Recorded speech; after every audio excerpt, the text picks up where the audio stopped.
What's up guys? So, alam nyo ba na sa halagang 50 pesos lang ay pwede na kayong mag-start na mag-invest sa G-Invest, sa GCash ngayong 2025. Wow. Yes, tama po yung narinig nyo. 50 pesos lang, pwede na kayong makapag-umpisa para makapag-invest po kayo ng pera sa GCash, sa G-Invest. So, kung interesado kayong malaman kung paano ito gagawin at paano tayo kumita dito, make sure na panoorin mo yung video na to hanggang sa dulo. Hi guys! So, Happy New Year! So, ngayon guys ay kung bago lang po kayo sa aking YouTube channel, my name is Mark from Pinoy Influencer. Ang channel ko po, nagtuturo paano kayo kumita ng pera online, tutorials, motivation, trading, at mga investment. Kung interested po kayo sa mga ganong klase ng content, consider subscribing by hitting the subscribe button at i-on mo na rin yung notification bell. I will notify and update you kapag may bago akong upload na video. Ma-appreciate ko rin kung hit nyo na agad yung like at i-share nyo to sa lahat ng kilala nyo na gustong kumita ng pera online. Huwag na natin patagalin. Let's go! Okay guys, so nandito na tayo sa ating GCash. Ngayon guys, kung kayo po ay merong GCash, ay pwede na ho kayo dito sa G-Invest sa GCash. Now, paano kung wala pa po kayong account? So, meron po akong tutorial kung paano kayo mag-create ng account sa GCash. Ito po ay step by step. Hanapin nyo lang po yun sa and dito sa baba, pwede sa description o sa comment box yung video tutorial ko na yan para makapag-start po kayo ng account, makapag-create kayo ng account dito sa inyong GCash. Now, so ngayon guys, so marami pong update na naman ang nagbago dito po sa G-Invest sa GCash. So dito para makapag-start po tayo na makapag-invest as low as 50 pesos. So tanungin muna natin yung sarili natin kung tayo, ano ba yung risk appetite natin? Anong ibig sabihin ng risk appetite? Kayo ba ay conservative, moderate lang o kay aggressive? Yan po yung tatanungin nyo muna kasi may mga nagko-comment dyan sa comment box. Sabi nila, yung 50 pesos daw nila walang nagbago. So siguro yung napili nilang mismong fund ay yung peso lang. So, hindi siya ganong kalaki yung inilalaki. At ang 50 pesos, syempre, yung 1 peso na idinagdag, malaki na rin yung percent nun. So, kailangan nyo munang tanungin. You have to ask yourself first na, ano ba ang gusto ko? Malaki ba yung kikitain? Pero syempre, alam naman natin na kapag malaki po yung interest o yung kikitain, mas mataas po yung risk naman na pwedeng bumaba. So, meron na lahat po yun, guys, dito po sa GCash, yung mga yon. So, depende na po kung ano po yung risk appetite nyo. Tanungin nyo muna yan. Para hindi po kayo nagko-comment dyan sa comment box ng wala naman nangyari sa 50 pesos ko. Yung as low as 50 pesos na sinasabi natin is pwede kayo mag-start as low as 50 pesos. Pero hindi ibig sabihin 50 pesos lang yung ilalagay nyo po. So, pwede po kayo magdagdag. Kung gusto nyo, daily, pwedeng weekly. Parang savings siya na mas malaki compare doon sa bank. Okay? So ngayon guys, nakikita nyo po yung aking account. So paano ba ako makaka-access pala doon sa G-Invest dito sa GCash? So una, punta muna tayo dito sa... So ang gagawin nyo muna is para makapag-start po kayo is magka-cash in muna tayo. So dito, i-click nyo lang po yung cash in. Yan, pwede po dyan. And dito, marami po tayong options lalo na ngayon. 2025 na. Napakarami na po yung options para makapag-cash in. Pwedeng over-the-counter, local banks, yung mga sari-sari store malapit sa'yo, o kaya yung mga may tarpaulin lang na nakasabit dyan, cash in, cash out, pwede na ho yan. So, accessible na siya. And ang maganda naman dito guys sa GCash, kung may mga recent na nababalitaan kayo about hacking, so isolated lang po yung mga yon.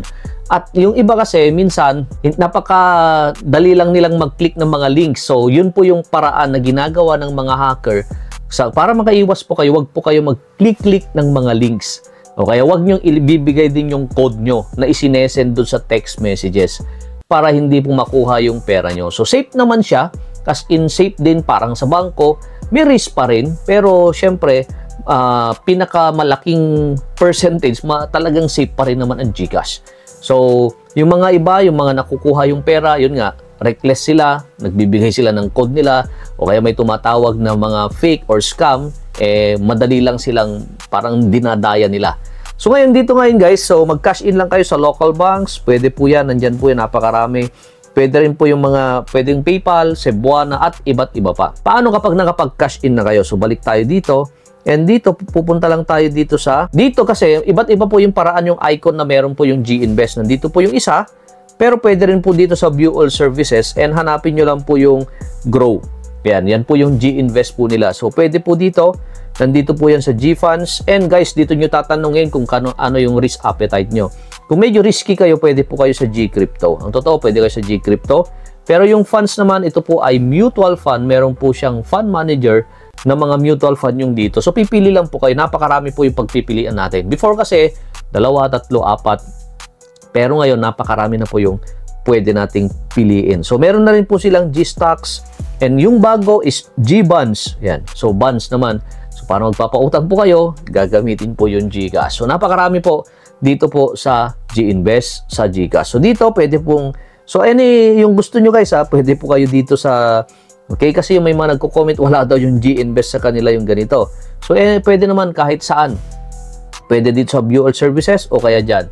So, depende guys kung anong meron dun sa icon sa GCash nyo, sa G-Invest. Minsan kasi yung mga baguhan, hindi ganyan yung setup.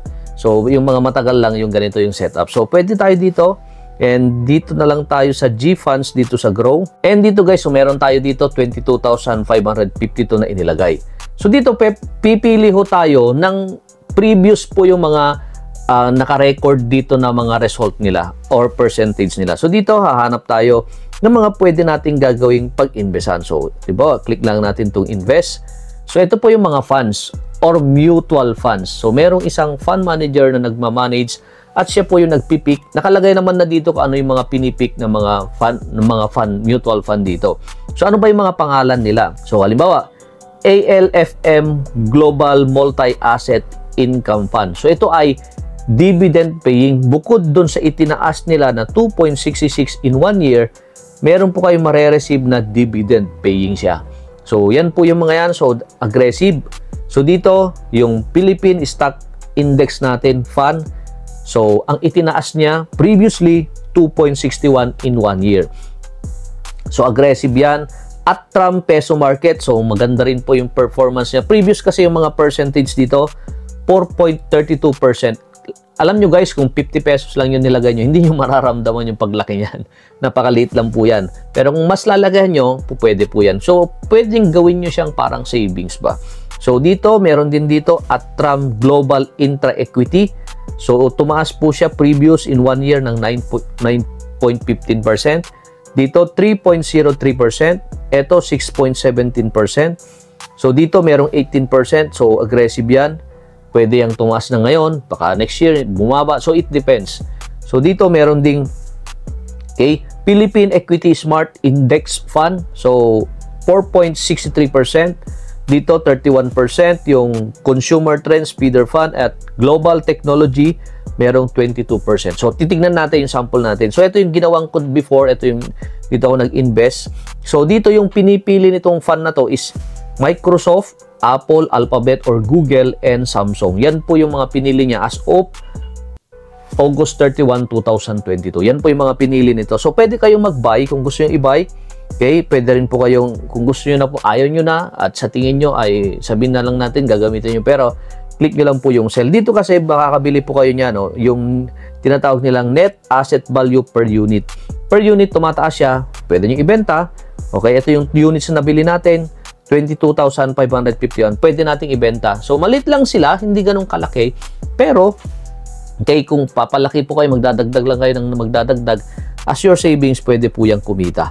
Yan. So, ang maganda nito, may mga options na po kayo na pag-invisan compare dun lang sa bank na kung halimbawa yung tinatawag nilang for maturity ng 5 years. Parang ganon. So, ito, pwede, may mga options na po kayo. As low as 50 pesos, pwede kayo mag-start. So, halimbawa, ito yung pipiliin nyo. Dito kasi, pwede po yung 50 pesos. So, halimbawa, yan guys, oh.